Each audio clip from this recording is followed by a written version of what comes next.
Legal reasoning section आपका highest weighted section होता है, और अगर आप इस सेक्शन पे कमांड बना लो और इसमें अगर आप 30 से 32 मिनट्स स्पेंड करके इसमें फुल ऑन फुल स्कोर कर लो, तो एक आपके लिए बहुत ज़्यादा चांस हो जाता है कि आप बाकी सेक्शंस में बहुत अच्छे से टाइम स्पेंड कर पाओ, एंड आप मोर एक्यूरेसी, बिकॉज आपका कॉन्फिडेंस बूस्ट हो जाता है, तो आप उस पर्टिकुलर सेक्शंस पे भी ध्यान दे पाओ।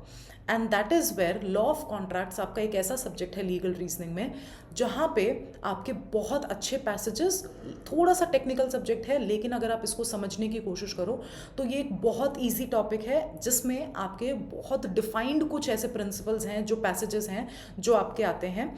एंड अगर आपने इस लॉ ऑफ कॉन्ट्रैक्ट्स को समझ लिया तो आप इसमें बहुत अच्छे तरीके से एस कर सकते हो, एंड आप एटलीस्ट 2 पैसेजेस अपने कंफर्म कर सकते हो लीगल रीजनिंग के सेक्शन में from just law of contracts.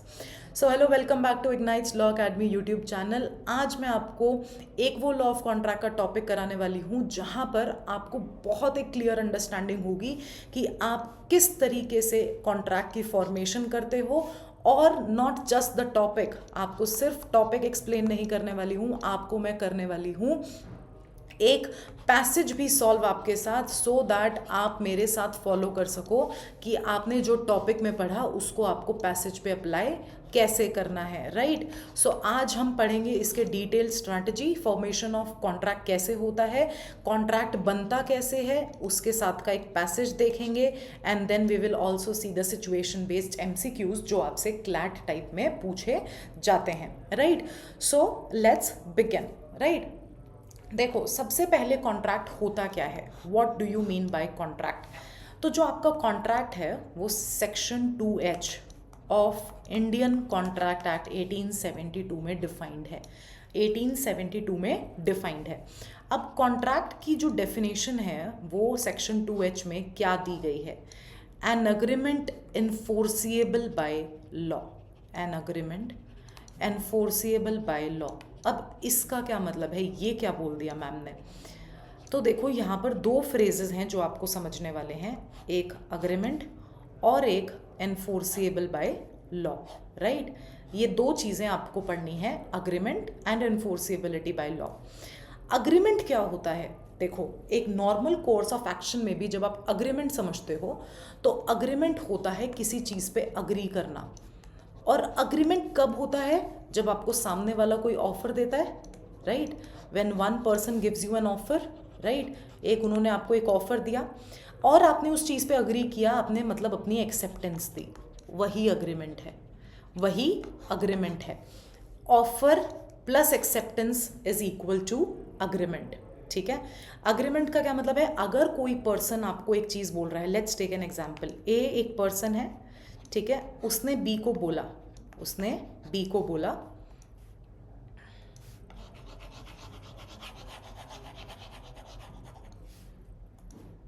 उसने बी को बोला विल यू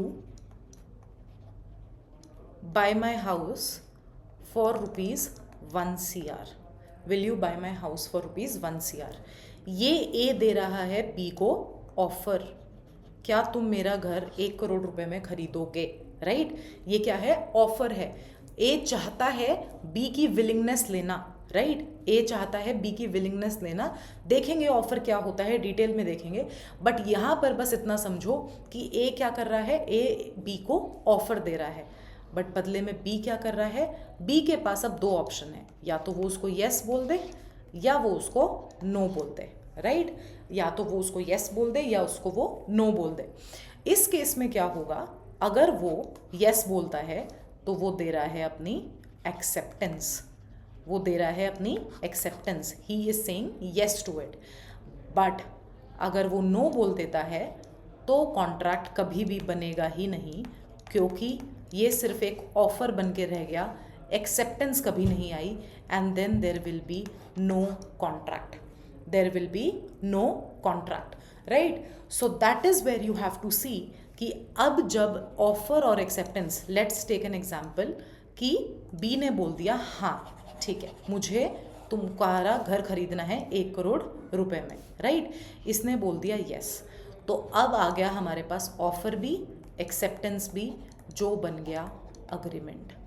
अभी भी ध्यान रखो, ऑफर एंड एक्सेप्टेंस आने के बाद अभी भी सिर्फ अग्रीमेंट बना है, अभी कॉन्ट्रैक्ट नहीं बना है, अभी कॉन्ट्रैक्ट नहीं बना है। कॉन्ट्रैक्ट कब बनेगा? जब इसमें जुड़ेगा एनफोर्सिएबिलिटी बाय लॉ, एनफोर्सिएबिलिटी बाय लॉ, कि लॉ से वो एनफोर्सिएबल कराया जा सके। अब ये क्यों लिख रहे हैं वो? क्योंकि बहुत सारे अग्रीमेंट्स ऐसे होते हैं जहाँ पर जो अग्रीमेंट है वो लॉ से एनफोर्सिएबल नहीं होता। जैसे कि मैं आपको बताती हूँ, एक और एग्जांपल लेते हैं। My name is Barkha and let's first say there is a student named as Aman, राइट? बरखा ने अमन को बोला, will you come for dinner today at my place at 8 PM। ठीक है, बरखा ने ये ऑफर दिया अमन को। ठीक है, अमन ने बोला yes I will come, yes I will come. ये हो गई एक्सेप्टेंस, ये हो गई एक्सेप्टेंस, राइट? ऑफर हो गया, एक्सेप्टेंस हो गया, तो क्या बन गया? अग्रीमेंट बन गया। ठीक है, बट अब एक सिचुएशन लेकर आते हैं। Let's say Aman didn't come, अमन नहीं आया, तो क्या बरखा अमन को स्यू कर सकती है? Can I sue Aman? Can I sue Aman? No, technically I cannot sue Aman, I cannot। Why? Because क्या आप हर चीज़ के लिए कोर्ट जाते हो? क्या आपका, जब आप ये अग्रीमेंट बना रहे थे, क्या आपका इंटेंशन था, क्या आपका इंटेंशन था लीगल रिलेशंस बनाने का? क्या आपने ये पहले सोचा था कि अगर अमन नहीं आया या बरखा मैम ने मुझे खाना नहीं दिया तो मैं कोर्ट चला जाऊंगा या मैं कोर्ट चली जाऊंगी? No, right? आपका इंटेंशन नहीं था, intention to create legal relations, and that is why enforceability by law नहीं है, इसीलिए ये कॉन्ट्रैक्ट नहीं है। ये सिर्फ एक अग्रीमेंट है, ये कॉन्ट्रैक्ट नहीं है, राइट? तो कॉन्ट्रैक्ट में आपको दो चीज़ें याद रखनी है। First, an agreement, second, enforceability by law. Now moving ahead with essentials of a valid contract, essentials of a valid contract. Section 2A, सबसे पहले ऑफर होना चाहिए, जो मैंने आपको बताया। अगर एक ऑफर ही नहीं होगा तो कॉन्ट्रैक्ट कभी भी शुरू ही नहीं होगा। So offer is the first step, offer is the first step in formation of a contract, in formation of a contract, right?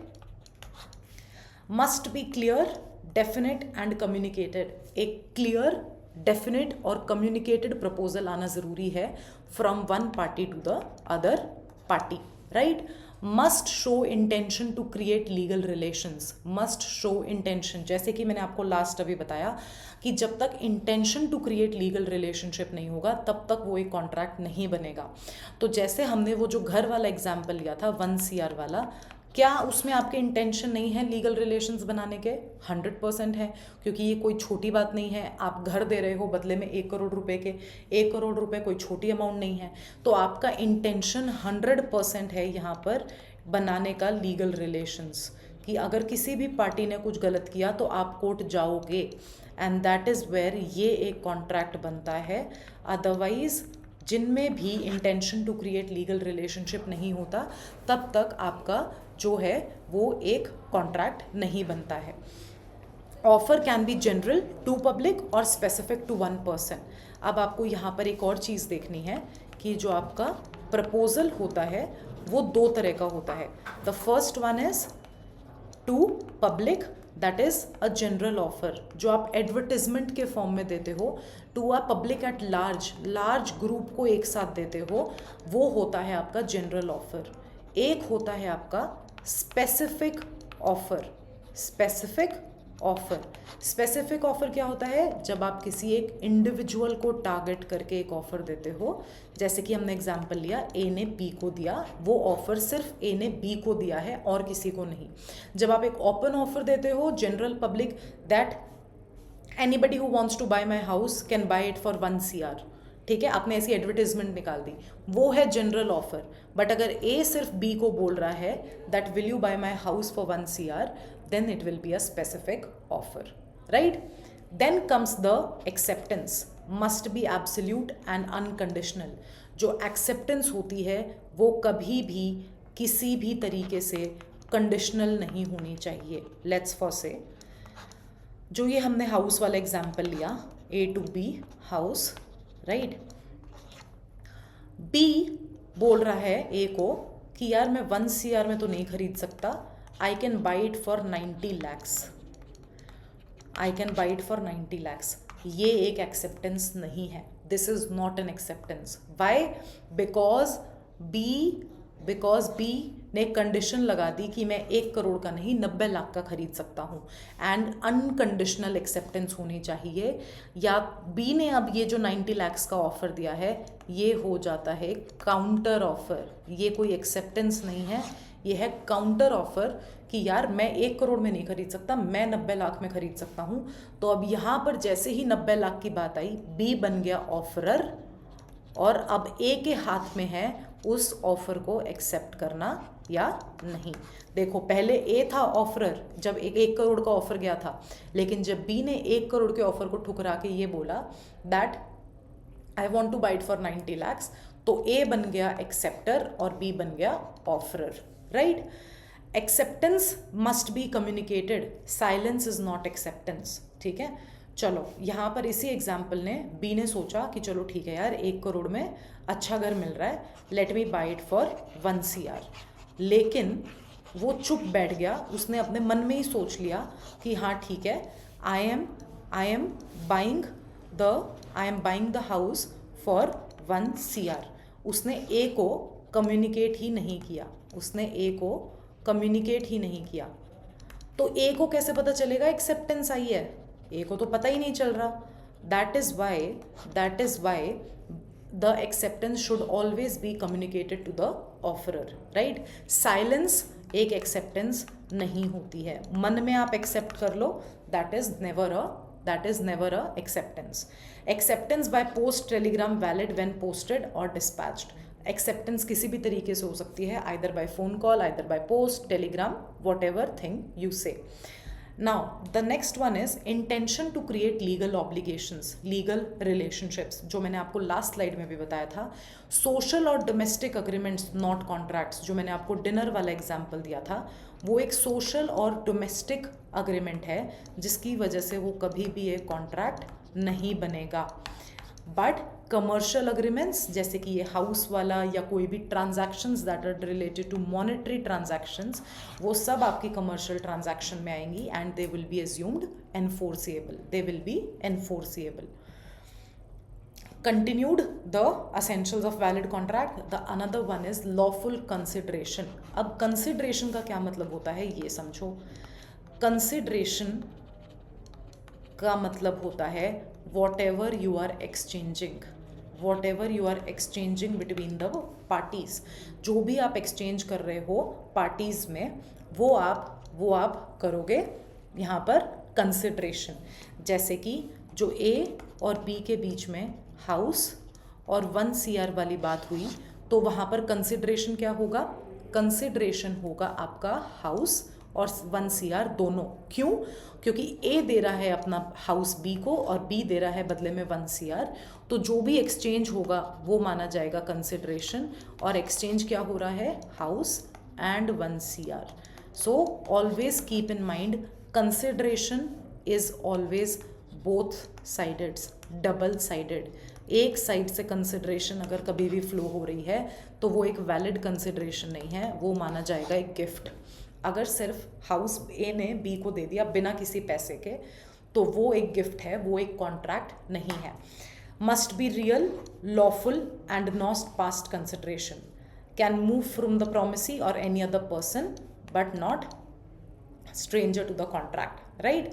So वो क्या बोल रहे हैं कि कंसिडरेशन वो चीज़ है जो एक्सचेंज हो रही है पार्टीज के बीच में, वो लॉफुल होनी चाहिए। लॉफुल का क्या मतलब है, ए ने बी को बोला कि मैं तुम्हें 5 लाख रुपीस दूंगा, तुम मेरे जो एनिमी है सी उसको मार दो, उसको मार दो, राइट। क्या ये एक लॉफुल कंसिडरेशन है? Absolutely not. Why? Because this is what, this is unlawful, ये लॉ परमिट नहीं करता है, right. Now coming back to the capacity of parties, eligibility क्या है, कौन लोग कॉन्ट्रैक्ट में एंटर कर सकते हैं। Eligibility of the parties must be major, 18 years से अबव के लोग ही कॉन्ट्रैक्ट कर सकते हैं। Of sound mind, unsound mind person can not contract, ठीक है। जो मेंटली अनस्टेबल हैं वो कॉन्ट्रैक्ट नहीं कर सकते। Mentally challenged people cannot enter into the contract. Not disqualified by law, not disqualified by law. law कुछ लोगों को expressly disqualify करता है, वो लोग contract में enter नहीं कर सकते। An agreement with a minor is void ab initio. अगर कोई भी minor के साथ, यानी कि below 18 years के पर्सन के साथ अगर कोई कॉन्ट्रैक्ट हो रहा है तो वो होगा वॉइड। वॉइड का मतलब क्या होता है, नल एंड ज़ीरो, उसकी कोई वैल्यू नहीं है in the eyes of law, null and zero, right. Free consent, parties का जो कंसेंट होना चाहिए वो होना चाहिए obtained freely, it should be obtained freely, always obtained freely. वो नहीं होना चाहिए coercion, undue influence, fraud, misrepresentation या मिस्टेक से। इसका क्या मतलब है, कोअर्जन का मतलब होता है डरा धमका के आप किसी का कंसेंट नहीं ले रहे हो। अनड्यू इन्फ्लुएंस, आप किसी को अपनी अथॉरिटी दिखा के, क्योंकि आप उनके साथ किसी ऐसे रिलेशनशिप में हो जैसे टीचर स्टूडेंट, पेरेंट चाइल्ड, आप उनके साथ एक अथॉरिटी वाले रिलेशनशिप में हो, तो आप उस रिलेशनशिप का फ़ायदा उठा के किसी का कंसेंट नहीं ले रहे हो। आप किसी को फ्रॉड, चीटिंग करके उसका कंसेंट नहीं ले रहे हो। आप किसी को झूठ बोल के, मिस रिप्रेजेंट करके किसी का कंसेंट नहीं ले रहे हो, एंड किसी को आप मिस्टेक से उसका कंसेंट नहीं ले रहे हो। That will only be considered as free consent, right. Lawful object, section 23, object must not be illegal, immoral और अगेंस्ट पब्लिक पॉलिसी। जो भी ऑब्जेक्ट है, जो भी ऑब्जेक्टिव है उस कॉन्ट्रैक्ट में एंटर होने का, वो भी अनलॉफुल नहीं होना चाहिए। That shouldn't also be unlawful. And then there should be certainty and possibility of performance. The terms must be clear and enforceable. Impossible agreements will also be null and void. आज मैं आपको बोलूँ, Barkha says to a person C कि I will give you ₹5 lakhs, तुम मेरे लिए treasure खोज के लेके आओ। क्या ये पॉसिबल है? आपको क्या पता ट्रेजर कहाँ है? आपको क्या पता कि ट्रेजर कहाँ पर मिलेगा, कौन सी जगह पर मिलेगा, कितना मिलेगा? When impossible agreements are there, they are null and void, that means they are zero, they have no value in the eyes of law, right? So these were the essential elements of a valid contract. अब void versus voidable का क्या मतलब होता है? void का मतलब होता है anything which is null and zero from the very beginning, not enforceable at all, contract with a minor. लेकिन voidable का क्या मतलब होता है? void until avoided by aggrieved party. avoidable contract, voidable का मतलब होता है avoidable contract. एक पार्टी अपने ऑब्लिगेशंस को फुलफिल करने के लिए मना कर सकती है। One party can avoid the contract, can avoid the contract. What happens in the cases of coercion, fraud, इन सब केसेस में कॉन्ट्रैक्ट वॉइडेबल होता है, right. So this was something that you needed to know for the formation of contract. चलो एक passage solve करते हैं। Rohit, a 17-year-old cricket player, entered into an agreement with Vikram, a sports shop owner. 18 years से कम है, ध्यान रखना, 18 years से कम है।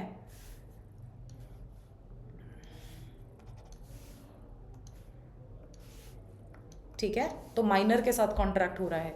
To purchase a cricket kit worth ₹20,000, Rohit promised to pay in installments. Later, Vikram discovered Rohit's age and refused delivery. Meanwhile, Rohit's coach Anil offered to lend him the money, provided Rohit promised to coach Anil's younger brother for free. Rohit agreed but later refused, saying the promise was not binding. ठीक है, इस case में क्या हो रहा है, रोहित एक minor है, वो विक्रम के साथ एक कॉन्ट्रैक्ट करता है क्रिकेट किट का फॉर ₹20,000. ठीक है, विक्रम को जब पता चलता है that he is a minor, he refuses. Rohit का जो कोच है अनिल, वो उसको बोलता है कि मैं तुम्हें पैसे दे दूंगा, लेकिन बदले में provided Rohit promised to coach Anil's younger brother for free. ठीक है, Rohit agreed but later refused, saying that the promise was not binding. ठीक है, अनिल ने बोला दैट ठीक है, मैं तुम्हें पैसे दे दूंगा इस क्रिकेट किट के, बट तुम मेरे छोटे भाई को कोच करोगे फॉर फ्री. राइट, रोहित पहले तो मान गया, लेकिन बाद में उसने मना कर दिया, saying that this contract is not binding. Separately, Vikram offered to sell the same kit to Priya, a professional cricketer, on the condition that she would also promote his shop on Instagram. अब विक्रम ने ये contract प्रिया के साथ किया, saying कि मैं तुम्हें ये क्रिकेट किट फ्री में दे दूंगा, all you have to do is you have to promote my shop on Instagram. Priya reluctantly agreed, fearing that refusal might strain her relationship with Vikram, who was a sponsor. प्रिया का मन नहीं था ये करने का, but उसने फिर भी झिझकते हुए रिलक्टेंटली उस कॉन्ट्रैक्ट में एंटर कर लिया, बिकॉज शी थॉट कि वो उसका स्पॉन्सर है और उसके साथ रिलेशनशिप खराब हो जाएगा. Later Priya realise that Vikram had misrepresented the kit as imported when it was a local one. Priya को बाद में पता चलता है दैट वो जो किट था, वो जो विक्रम बोल रहा था कि इम्पोर्टेड है, वो कोई इम्पोर्टेड नहीं है, वो एक लोकल किट है. Right. In other instance, Anil's father, Sameer, promised to sell his bike to Anil for ₹50,000. Before acceptance, Sameer told it to someone else. Anil sued him, claiming there was already a contract. Right? चलो questions देखते हैं. बहुत easy passage है, ज़्यादा कुछ नहीं है. Let's see the questions. Rohit's agreement with Vikram is void because Rohit is a minor. Clearly minor के साथ जो contract वो होता है null and zero. Void ab initio, and it is therefore a void contract. Rohit's promise to coach Anil brother in return for money is enforceable as consider exists. Void because coach is not a legal activity. Void because minor cannot be bound. Again, Rohit is a minor. Minor चाहे offerer हो चाहे acceptor हो, किसी भी case में उसके साथ contract नहीं किया जा सकता. दोनों ही केसेस में माइनर के साथ कॉन्ट्रैक्ट हो रहा है, and that is why it is a void contract. Right. Priya's consent to promote Vikram shop was obtained due to sponsor pressure. The contract is, मैंने आपको क्या बताया था कि अनड्यू इन्फ्लुएंस, जब एक रिलेशनशिप ऐसी हो जहाँ पर एक पार्टी इन्फ्लुएंस कर रही है बिकॉज ऑफ द रिलेशनशिप, तो कॉन्ट्रैक्ट क्या हो जाएगा, वॉइडेबल. राइट, जो मैंने आपको अभी वॉइड और वॉइडेबल में डिफरेंस बताया. Contract is voidable at Priya's option. Right. Vikram false claim that the kit was imported makes the contract again voidable because the consent is obtained through misrepresentation. मैंने आपको बताया था झूठ बोल के, misrepresentation. Right. And that is why the contract will be voidable under section 18 of the Indian Contract Act. Right. Sameer's offer to sell the bike was revoked before acceptance. Is Anil correct in suing? Yes, because Sameer breached the contract. No, because there was no acceptance. Yes, this will be the correct answer. क्योंकि कोई acceptance हुई नहीं थी. Right. So revocation कैसे हो सकता है, and वो स्यू कैसे कर सकता है, स्यू नहीं कर सकता. Right.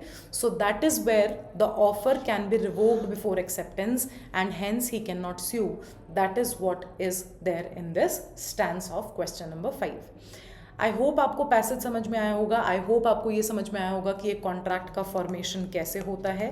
That is everything that you needed to learn for this one particular topic. But अगर आपको इस टॉपिक को डिटेल में पढ़ना है तो जल्दी से इग्नाइट के बैचेस को आप ज्वाइन कर सकते हो, which we have launch for 2026 and 2027 as well.